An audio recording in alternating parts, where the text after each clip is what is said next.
Bom, gente, a gente chega em algumas fases da vida, em algumas situações, né? Você já deve ter pensado assim, e agora? Que rumo que eu tomo da minha vida? Sabe aquela vontade que dá assim, como antigamente a gente sentava na calçada de casa, botava a mão na cabeça e falava, gente, o que eu vou fazer da minha vida agora? Ou quando a gente senta no quintal, ou quando a gente para numa praça e começa a se questionar, o que eu vou fazer da minha vida agora? Né? Aí a gente precisa saber o que será que a gente faz, né? O que a gente sente? Enfim, eu acho que é uma boa conversa. Eu recebo aqui com muito carinho a Ana Beatriz, ela é psicóloga da abordagem fenomenológica existencial, para bater esse papo, para entender um pouco mais sobre a vida. Seja bem-vinda, Ana. Bom dia, Dani. Muito obrigada. É um prazer estar aqui. Ai, Ana, que bom. Também fiquei feliz para você ajudar a gente a se entender melhor, né? O autoconhecimento é fundamental. O que acontece? Que é comum isso? Por que em diferentes fases da vida a gente se pergunta qual o rumo da minha vida? Vamos lá, né? Eu acho que o rumo da vida é a própria experiência por si só. Então, dentro da abordagem fenomenológica, nós entendemos o ser humano como um ser no mundo, um ser relacional.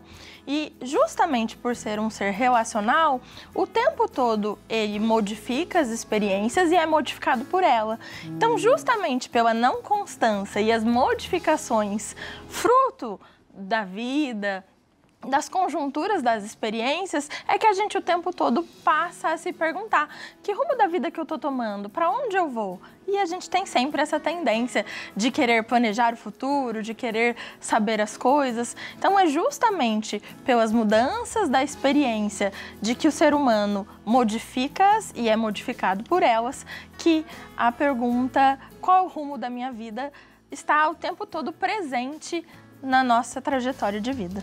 Eu vou fazer duas perguntinhas em cima dessa resposta aí, né? Como o autoconhecimento pode nos ajudar a isso? Tá. E como saber se o rumo que eu estou tomando da minha vida é o melhor para mim? A partir de qual referência? Então, né? vamos Porque lá. às vezes é profissional, às vezes ali numa relação afetiva, né? Numa relação fraternal, enfim, na nossa vida. Porque vontade a gente tem de um monte de coisa, né? Com certeza. Mas, e aí, qual escolher? Então, vamos lá, né? Eu acho que a sua pergunta de como é que a gente sabe que está no caminho correto, para onde vai, eu acredito que vai muito da nossa percepção das experiências. Quando a gente para de prestar atenção nas coisas à nossa volta, eu acho que isso já é um sinal de que a gente está automatizado.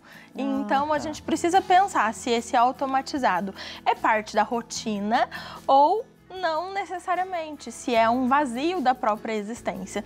E dentro disso, a vocação na fenomenológica, ela é entendida muito como um processo de autodescoberta e autoconhecimento. Então, a quem nós vamos ser, aquele que nós vamos nos tornar, está muito ligado à jornada, ao caminho e à forma. Do ponto de vista profissional, a gente sabe que nem todo mundo pode fazer aquilo que ama. Claro que nós gostaríamos que todo mundo pudesse fazer aquilo que ama. Então, a gente também precisa pensar o que eu amo dentro dessas relações. Será que eu amo o meu trabalho? Será que eu amo aquilo que o meu trabalho me dá? E colocar nessas balanças da vida, dentro das circunstâncias. Como eu disse, não existe uma receita pronta. A subjetividade e a construção vai muito de situação.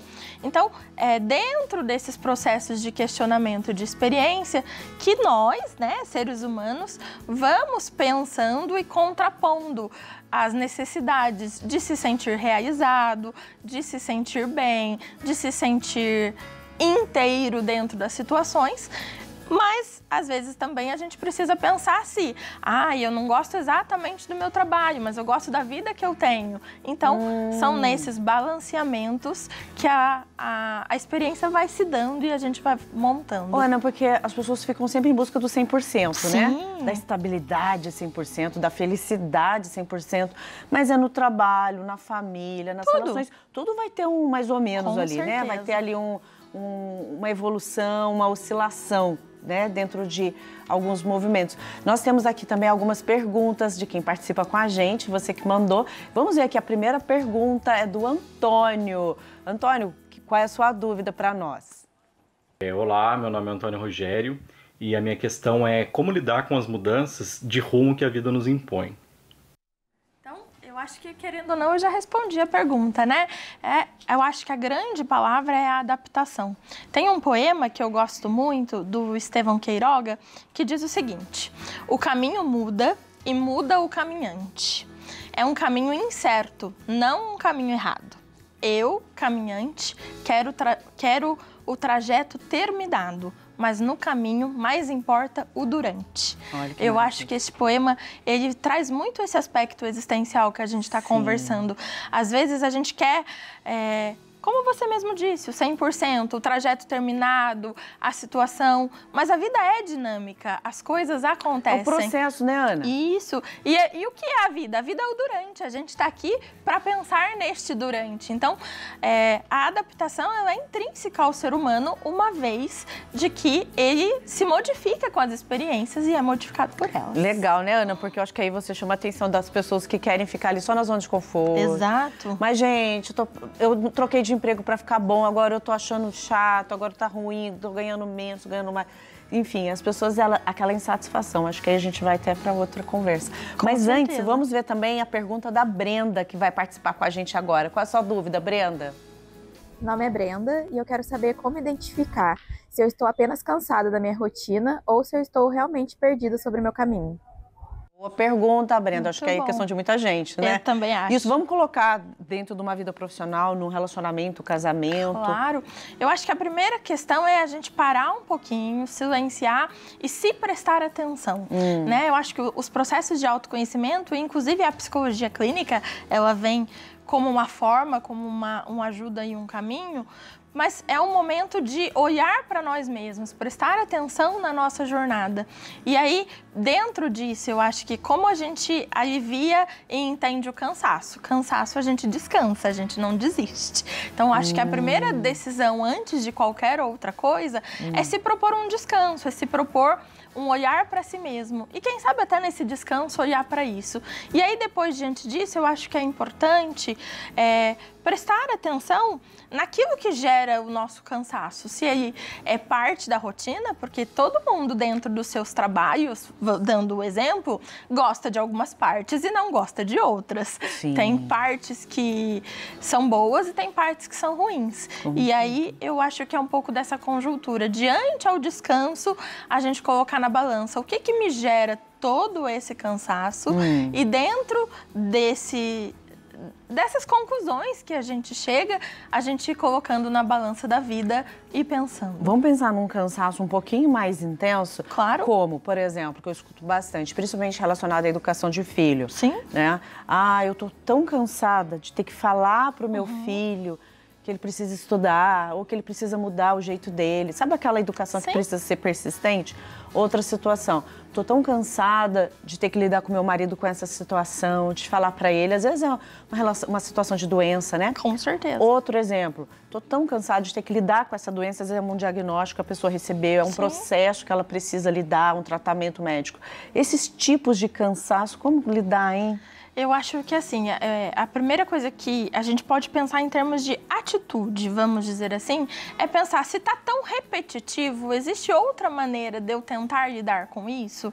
E aí podem ter uma série de fatores de proteção na nossa vida, inclusive a espiritualidade, né? A espiritualidade é um fator de proteção e ela nos vem como um consolo, como valores importantes da nossa vida que vão nos ajudar a persistir nestes caminhos. Além da espiritualidade, a família e os valores. Então, eu acho que é primeiro pensar, existe uma outra forma de eu fazer isso? Então, por exemplo, no exemplo dos filhos, eu tô cansada de ter que dizer as mesmas coisas todas as vezes. Parte da educação vai vir pela persistência, mas será que tem outra forma de eu dizer que não vai me cansar todo ou que vai atingir melhor aquele receptor? Ser criativo aí, né? Pensar e usar a criatividade, né? A criatividade é a base da adaptação do ser humano, né? E por isso que as crianças brincam, gente. Quando as crianças estão brincando, elas estão exercitando a criatividade. E é esse mecanismo e esse fenômeno da criatividade que, quando adulto, a gente esquece, que vai fazer a gente resolver problemas. Exatamente. Né? Então, De maneira... é na necessidade que surge a criatividade, vamos até acrescentar um pouco, é na necessidade e no cansaço, né? Exato. E nessa pergunta, o rumo que eu tomo da minha vida? Use a criatividade. Ana, muito obrigada. Imagina. Foi um prazer te receber. Claro, muito adorei. Bom. Também. Volte mais vezes, vai ser bom bater esse papo com você. Pode deixar. Que bom. Obrigada, muito obrigada. Viu?